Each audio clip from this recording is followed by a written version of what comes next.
आज जब 1390 डैम चला जाए, खतरे की क्या जी घंटी बज गई। हमारी मांग है कि हमारा जो पोंग डैम है या बाखड़ा डैम है वो वी आकार का है, उसमें ऊपर के हिस्से में पानी ज्यादा आता है। हमारी मांग है कि 1410 फीट तक पानी उस डैम के अंदर भरा जाना चाहिए।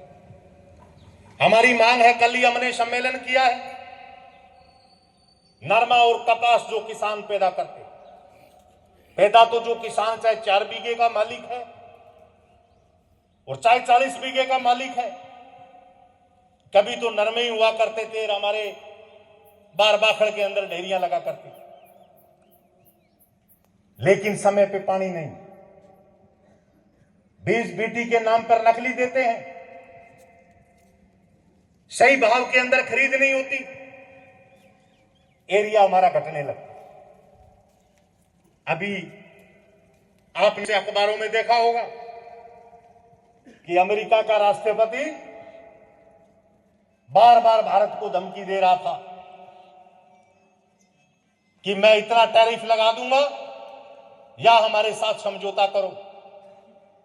और अखबार टेलीविजन में देखें तब तो देश के प्रधानमंत्री बोलते हैं कि मैं मेरे किसानों को कोई नुकसान नहीं होने दूंगा, लेकिन नरमा जो बाहर से रुई आने वाली है उस पर 11% जो टैक्स लगा हुआ था, जिससे हमारे देश में जो रुई पैदा करते हैं उस किसान को उचित भाव मिल सके, उसका कोई नुकसान नहीं हो, हमारी सरकार ने वो 11% है वो खत्म कर दिया। आज हमारी मूंगी 8,768 रुपए उसकी एमएसपी, मतलब जी न्यूनतम मूल्य है।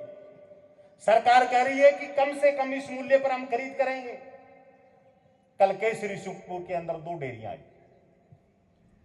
एक डेयरी 4700 रुपए और एक डेयरी 5200 रुपए। किसान को मजबूरी के अंदर फसल बेचनी पड़ रही। आज गरीब, हमारे 10 बीघे का 5 बीघे का गरीब आदमी खाली टाइम के अंदर नरेगा में काम करके अपना जीवन चलाता है।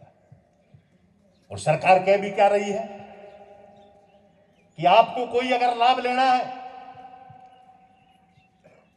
जो निर्माण श्रमिकों के लिए योजना है वो लाभ आपको तभी मिलेगा जो बच्चे की श्रम विभाग स्कॉलरशिप देता है, जो साइकिल की स्कीम है, जो मकान की स्कीम है, कि जी नरेगा के अंदर कम से कम 90 दिन लगे होने चाहिए। लेकिन हालात क्या है, नरेगा के बजट को कम कर रहे हैं। अब कह रहे हैं जी कोई काम कच्चा, अगर अपने पहले खाड़े डोली का काम था, अपने थोड़ा सरपंच पे दबाव बनाते थे, थोड़ा सेक्रेटरी पे बनाते थे, ये जाके अपने को 2 दिन में काम ले आते।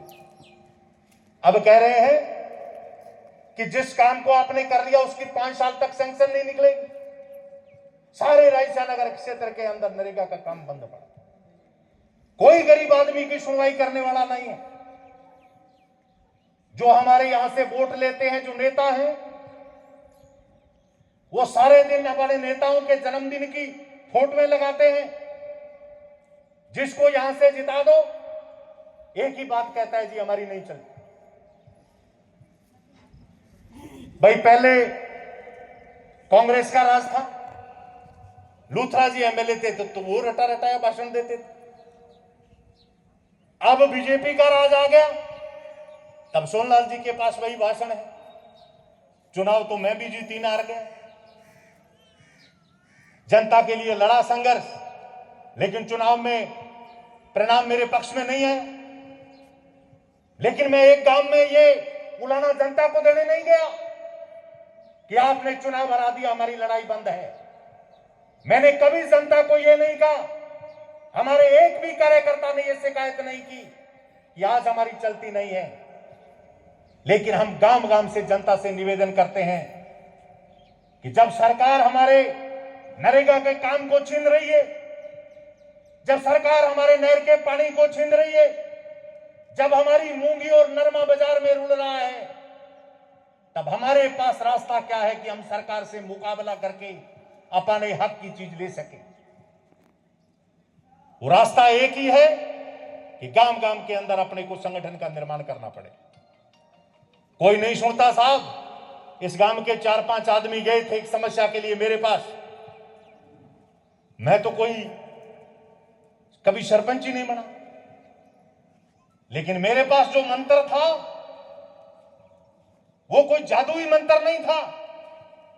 यह अखिल भारतीय किसान सभा, इसका संगठन, इसका बैनर था। मैंने कहा आप ज्ञापन दे के आओ। जैसे भूत से डरते हैं वैसे अधिकारी इससे डरेंगे। और जाते ही बात की सुनवाई। मैं आपसे कहने आया हूं कि मैं वैसे चुनाव के समय जब 15 दिन चुनाव चलता है तब उनके सामने मैं भी चुनाव लड़ता हूं, लेकिन बाकी दिनों में हम किसान और गरीब आदमी की एकता की बात करते हैं।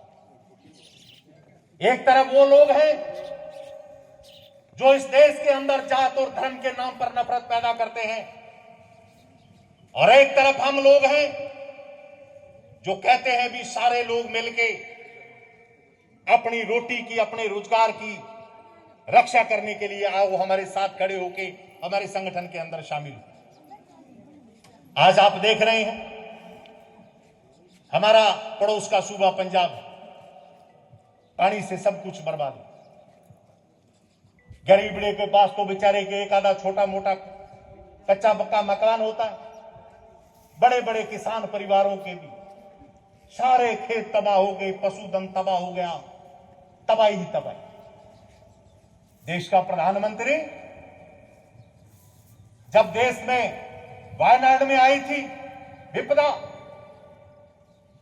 और उसको जब वोट की जरूरत थी, जहाज में चढ़ के दूरबीन लगा के फोटो खिंचा रहा था कि मैं जी इसका निरीक्षण करने के लिए आया। अरे पंजाब जो पूरी दुनिया में खालसाओं ने, चाहे वो गाजा के अंदर आज, चाहे इजराइल बच्चों को मार रहा है, बम गिरा रहा है हॉस्पिटलों पर, जहां पत्रकारों को मारा जा रहा है, वहां खालसा लंगर लेके, दवाई लेके उनकी मदद के अंदर खड़ा है। जहां जहां दुनिया के अंदर जरूरत पड़ी वो लोग साथ खड़े थे।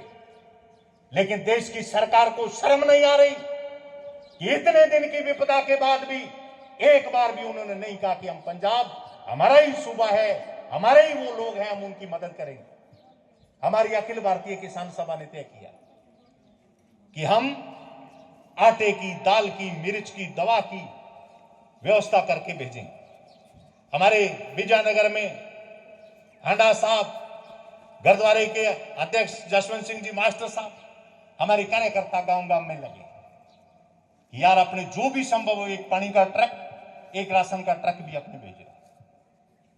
ये किसान संगठन होने के नाते अपने उसकी ड्यूटी समझते हैं कि चाहे सरकार मोदी की विपदा के समय उस किसान के साथ नहीं है, लेकिन हम किसान और गरीब लोग आज उस विपदा की घड़ी के अंदर पंजाब के साथ हैं। मैं आपसे भी निवेदन करूंगा कि पूरे इलाके के लोग, जो संस्थाएं लगी हुई है, जो भी आपकी श्रद्धा है उनकी मदद। ये जो सारी दिक्कत और परेशानियां पी कृष्णा प्रसाद जी भी आपके सामने रखेंगे। ये साथी कोई कार्यक्रम के लिए यहां पर आए हुए, कल अपना जो कन्वेंशन था कपास के किसानों को लेकर, तो मैंने इनसे निवेदन किया कल बाजूवाड़ा में हम मेंबर बनाने जाए। अपनी जो किसान सभा है वो 16 साल से ऊपर जो भी परिवार में सदस्य है, चाहे महिला है चाहे पुरुष है, साल के 5 रुपए फीस लेते और एकता